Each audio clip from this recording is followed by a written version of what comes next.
Boa noite, Pai do Senhor, todos que nos veem, que nos ouvem. Nós vamos trazer uma mensagem da Palavra de Deus para vocês.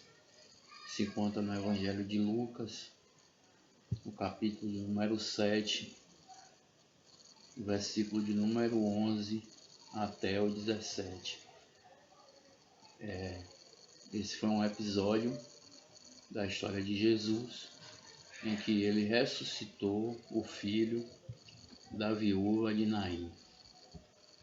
Vamos fazer a leitura, se você quiser, nos acompanhe. Lucas 7, versículo 11 em diante. E aconteceu que, no dia seguinte, ele foi à cidade chamada Naim, e com ele iam muitos dos seus discípulos, e uma grande multidão. E quando chegou perto da porta da cidade, eis que levavam um defunto, filho único de sua mãe, que era viúva, e com ela ia uma grande multidão da cidade. E vendo-a, o Senhor moveu-se de íntima compaixão por ela, e disse-lhe: Não chores. E chegando-se, tocou o esquife, e os que o levavam pararam, e disse: Jovem, a ti te digo, levanta-te. E o que fora defunto assentou-se e começou a falar, e entregou-a à sua mãe. E de todos se apoderou temor, e glorificavam a Deus, dizendo: Um grande profeta se levantou entre nós, e Deus visitou seu povo. E correu dele esta fama por toda a Judéia e por toda a terra circunvizinha. Amados irmãos, ouvintes, amigos, esta parte da Escritura nos revela um milagre maravilhoso no ministério de Jesus. Nós sabemos que Jesus, ele começou pregando o Evangelho e realizando muitos sinais, muitas maravilhas. Ele pregava a palavra do Senhor e trazia consigo poder, unção, cura. A glória do Senhor era manifestada. E aí é interessante entender que Jesus, quando passava pelas cidades, ele dava vista aos cegos, ele fazia os paralíticos andar, ele fazia os mudos falar, ele fazia os surdos ouvir e escutar, os leprosos eram limpos, aos pobres era anunciado o Evangelho. Jesus levava a sua palavra, o Evangelho, que é o poder do Senhor, em todos os lugares. E as pessoas eram alcançadas pelo reino de Deus. O profeta Isaías, ele profetiza cerca de 700 anos antes de Jesus, antes de Cristo, dizendo: Levanta-te, resplandece, porque é chegada a tua luz. A glória do Senhor vai nascendo sobre ti. E ele fala de pessoas que estavam envolvidas em regiões da sombra da morte, das trevas, que ali a luz raiou, que ali nos lugares de escuridão a luz apareceu e mudou a sorte daquelas pessoas e fez com que aquele cativeiro fosse quebrado, com que aquele jugo fosse quebrado e as pessoas tivessem liberdade. Porque diz que onde está o Espírito do Senhor, aí há liberdade. Então Jesus, ele vem convidando as pessoas, dizendo: Vinde a mim, todos que estão cansados e oprimidos, que eu vos aliviarei. Tomai sobre vós o meu jugo, aprendei de mim, que sou manso e humilde de coração, e encontrareis descanso para as vossas almas. Jesus, esse é o homem que ele quer livrar o homem do poder, da condenação do pecado. O pecado traz tristeza ao coração. O pecado traz vazio à alma. O pecado oprime as pessoas, trazendo tristeza, angústia, depressão, fazendo com que as pessoas pensem, achem que não tem mais esperança para suas vidas porque elas são infelizes e muitas vão se destruindo no caminho do álcool, no caminho do cigarro, no caminho das drogas, no caminho das noitadas, das baladas, da prostituição. O diabo tem enganado as pessoas, que é o Deus desse século, tem cegado o entendimento das pessoas que são chamados de incrédulos porque não creem em Jesus, o Filho de Deus, e levam essas pessoas à condenação. Mas Jesus, ele veio trazer a luz para essas pessoas que estão em trevas e libertá-las e transformá-las e modificá-las. Porque onde abundou o pecado, abundou a graça. Porque onde o poder das trevas era muito forte, Jesus veio quebrar o poder das trevas e nos trazer para o caminho da luz, para o caminho da salvação, no qual é o Evangelho, que é a imagem de Deus e é a glória de Cristo. Então aqui nesse texto, a partir do versículo 11, Jesus estava entrando em uma cidade chamada Naim. Naim é o nome da cidade. E Jesus ia pregando o Evangelho, falando, anunciando o reino dos céus, pregando a sua palavra. E muitas pessoas vinham ao redor de Jesus. Vinha uma multidão junto com Jesus. E Jesus vinha ali operando milagres, curando doentes, ressuscitando os mortos, fazendo com que pessoas sejam curadas. Ele já tinha curado o filho de um centurião que estava enfermo, né? E ele faz esse milagre. E quando Jesus ele faz esse milagre em relação a esse centurião, que tinha um servo dele, que estava enfermo, ele disse que não tinha visto tanta fé em Israel como naquele centurião. E a multidão vinha cercando Jesus, e Jesus realizando maravilhas. E quando ele chega perto da entrada da cidade, as cidades antigas, muitas delas eram cercadas por muralhas e tinham portões. Então, quando ele chegou perto do portão, da porta da cidade, com aquela multidão, e ele iria entrar, veio uma outra multidão, a multidão de um cortejo fúnebre.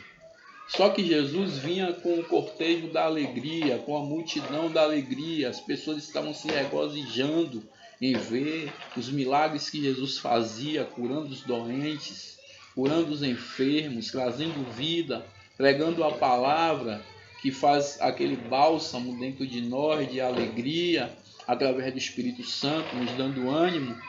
Então vinha uma multidão que veio agora ao encontro da multidão que Jesus estava em um cortejo fúnebre.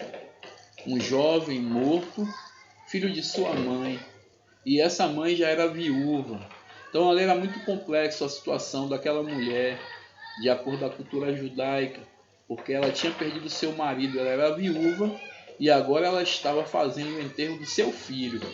Então, de acordo a cultura judaica, a mulher ela era submissa ao marido. O marido é aquele que providencia as coisas no lar, o chefe da casa, o líder da casa, o cabeça.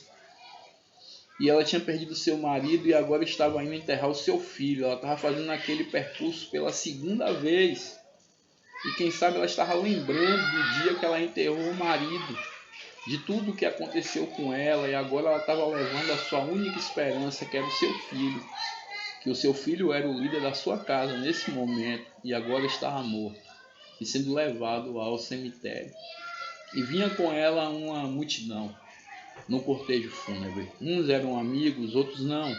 Uns a acompanhavam pelo fato de acompanhar, né, os cortejos que tem nas cidades, e muitas cidades é assim. Muitas pessoas até não conhecem a pessoa que vai ser enterrada, mas fazem questão de acompanhar o cortejo, o enterro, no sentido ali de dar um apoio, né, àquela família que está levando o seu ente querido para ser sepultado.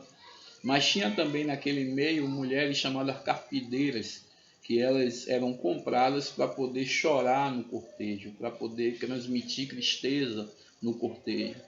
E ali aquele choro era falso. E quem sabe muita gente estava ali também observando e dizendo: olha a derrota dela, o que é que vai ser dela? O marido dela já morreu e agora o filho morreu. Como é que ela vai viver? Quem vai sustentar ela? E aí a gente consegue entender que a situação da mulher era crítica. Muitas pessoas que estavam ali, nem todos estavam preocupados realmente com ela, mas queriam ver o que é que iria acontecer. Mas no momento que aquela mulher vai sendo cercada de uma multidão e pessoas carregando aquele esquife daquele menino para ser levado para o cemitério, para ser enterrado, quem sabe o coveiro já estava lá com tudo preparado, já tinha cavado o buraco no chão para poder colocar o caixão, ou quem sabe já tinha feito as gavetas nas pedras da rocha para poder colocar o caixão lá dentro do esquife com aquele menino e fechar a rocha, fechar aquele túmulo. Mas só que aquela multidão da tristeza foi ter um encontro com a multidão da alegria na entrada da cidade de Naim, porque Jesus estava entrando na cidade de Naim. E quando Jesus entra em uma cidade, as trevas correm, as trevas saem, a alegria chega. Quando Jesus entra em um lugar, a bênção de Deus chega e o inimigo tem que correr. Porque o inimigo ele é um valente, que ele fica dentro do coração do homem, aprisionando o homem ao pecado. Mas quando um valente maior do que o inimigo, que é valente, chega, e o valente que é maior é Jesus Cristo, o valente do inimigo tem que correr. Jesus, quando ele chega, ele expulsa todo o mal. Ele traz a liberdade, ele traz a salvação, ele traz a alegria, ele consegue suprir a necessidade do homem, a angústia interior, o vazio da alma. Jesus, ele vem fazer com que o Espírito Santo vá sobre a pessoa e vá preencher esse lugar. Então Jesus veio.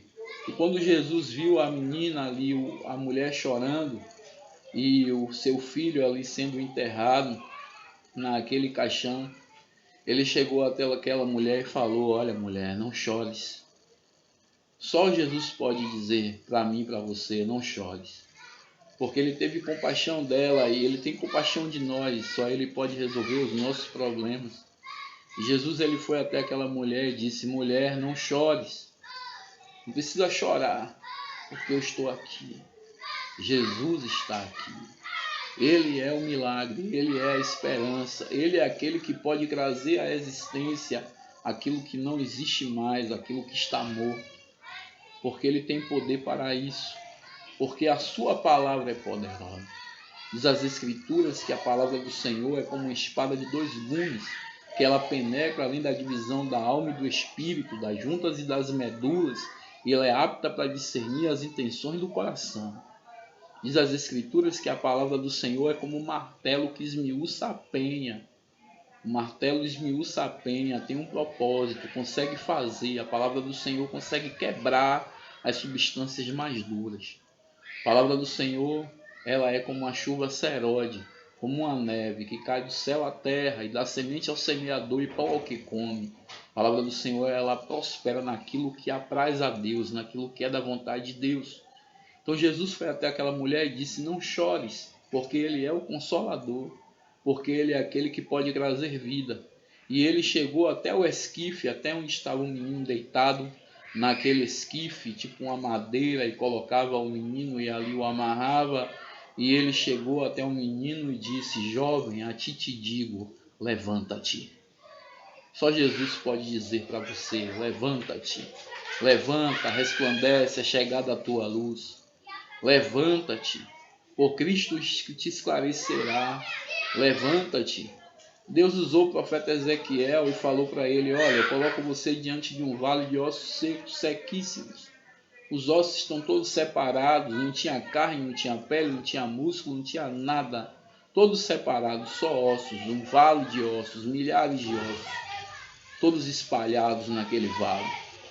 E o Senhor perguntou a Ezequiel: o profeta Ezequiel, porventura, podem viver esses ossos? E Ezequiel, sendo profeta, conhecendo Deus, ele jamais iria duvidar de Deus. E aí também, como ele não teria a condição de fazer aquilo, ele mesmo, ele disse: Senhor, tu sabes. Quando Ezequiel disse: Senhor, tu sabes, ele quis dizer assim: ó, eu não tenho condição de fazer, mas o Senhor, se o Senhor quiser fazer, eu sei que o Senhor pode fazer. Então quem sou eu para duvidar? Tu sabes. Foi o que Ezequiel disse. E aí Deus falou para Ezequiel: vai, profetiza sobre esses ossos. E diz a esses ossos: ouvi a palavra do Senhor. E quando você profetizar sobre esses ossos, que eles vão ouvir a palavra do Senhor, esses ossos vão se juntar.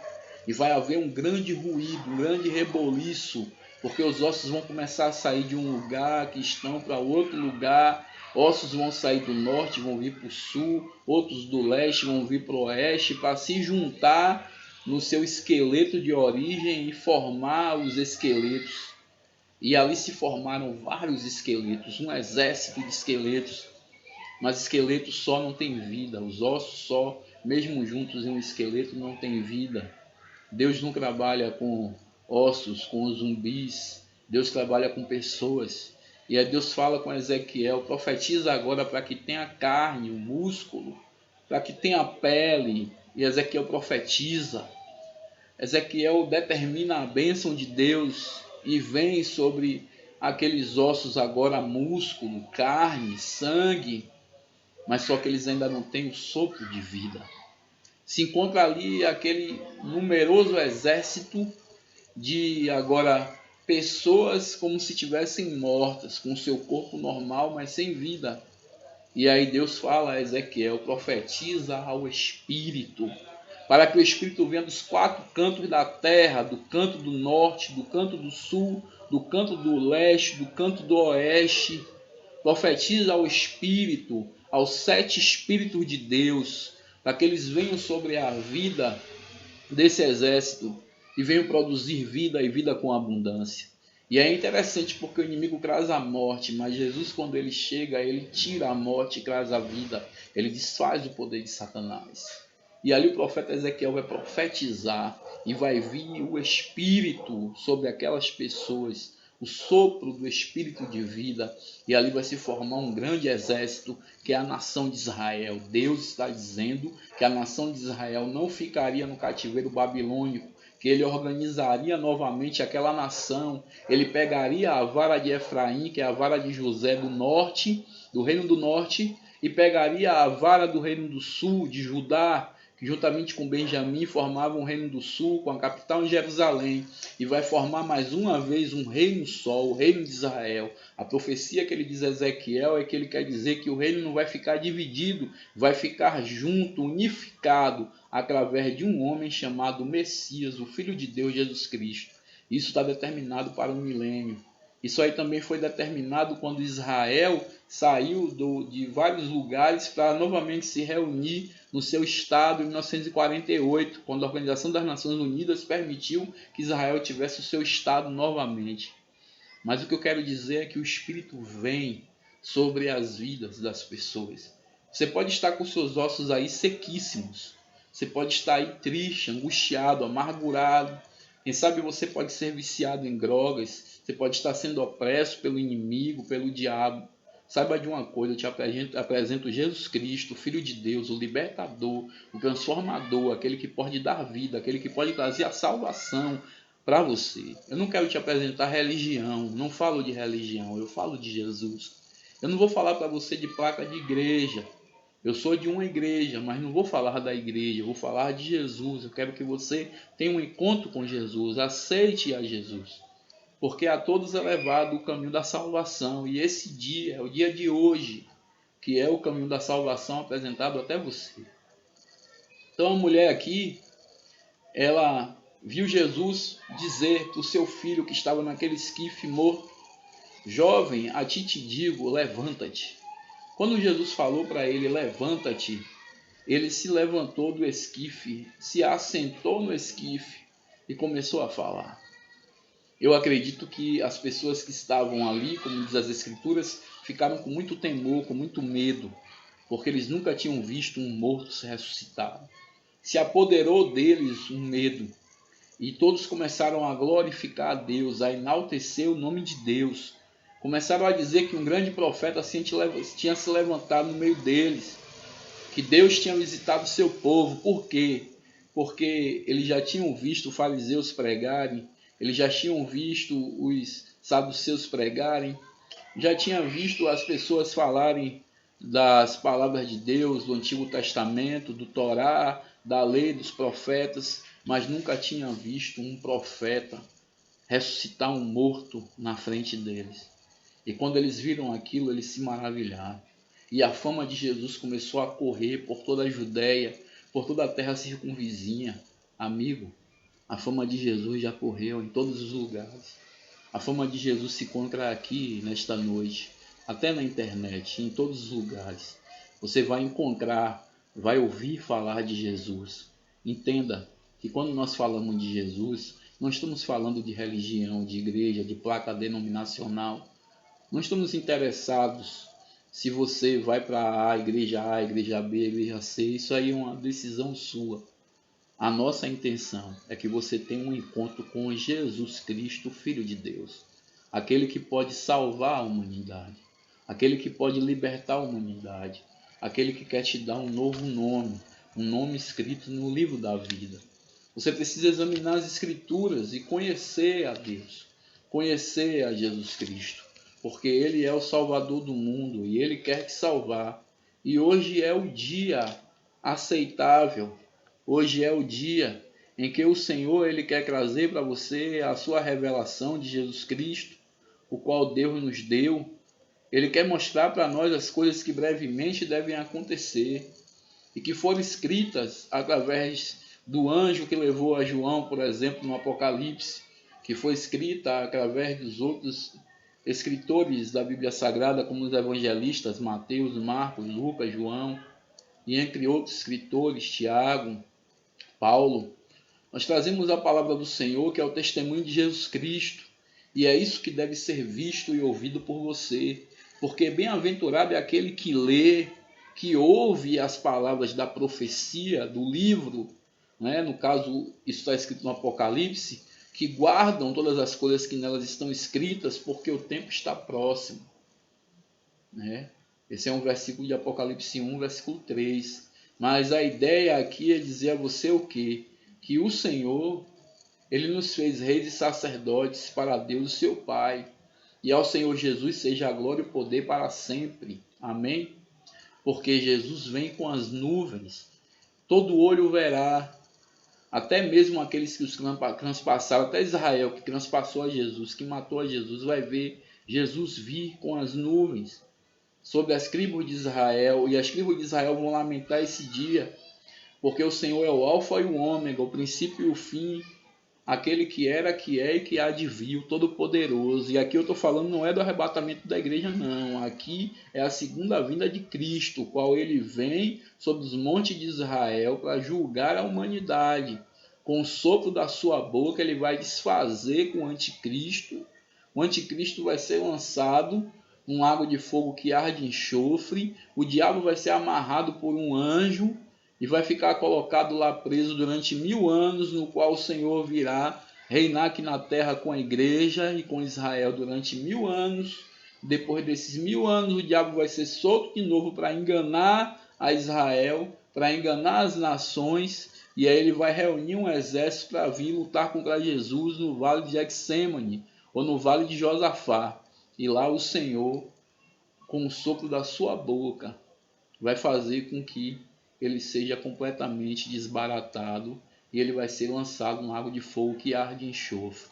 Jesus ele tem um milagre para você, assim como ele ressuscitou aquele jovem. Eu não sei se você está morto nos seus sonhos, na sua esperança, na sua vontade de viver. Eu não sei quais são os seus problemas, o que tem te embaraçado, o que tem te segurado, que tipo de laço tem te envolvido e você não consegue ser feliz, não consegue ser alegre, não consegue viver com esperança.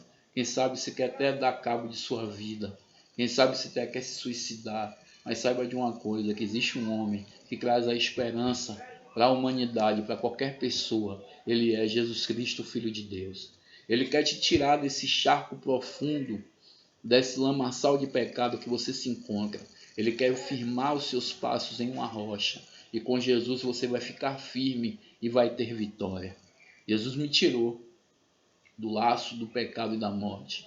Jesus me tirou do lamaçal e me colocou entre os príncipes. Jesus me tirou do monturo e me fez assentar entre os príncipes e as princesas de Deus. Eu fui transformado pelo poder do Espírito Santo, liberto pelo poder do Espírito Santo. E uma pessoa que foi liberta pode dizer por experiência própria que onde abundou o pecado, superabundou a graça do Senhor. E o Senhor ele tem vida para você, então não tema, Não tema, o Senhor está contigo. Ele tem poder para te livrar do inimigo. Ele levanta o caído. Ele manifesta o seu amor. Ele é o Criador dos céus e da terra. Ele é o poderoso Salvador. Ele é o Deus onipotente, o Jeová Rafá, Jireh, Adonai. Ele é o teu seu Shekinah. Quando ele fala, as coisas acontecem, os milagres se revelam, os potestades estremecem. Eu falo do Senhor. A sua voz croveja. O oculto é revelado, o mistério é na igreja.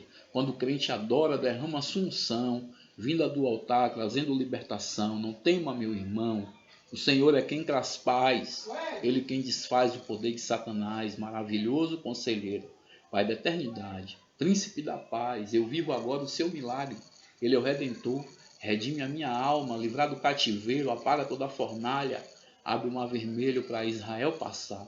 Fecha a boca do leão, no deserto tem maná, da rocha ele faz água, da funda um fuzil, na mira de Davi, Golias caiu, os velhos já têm sonhos, os jovens visões, João lá em Patmos, muitas revelações.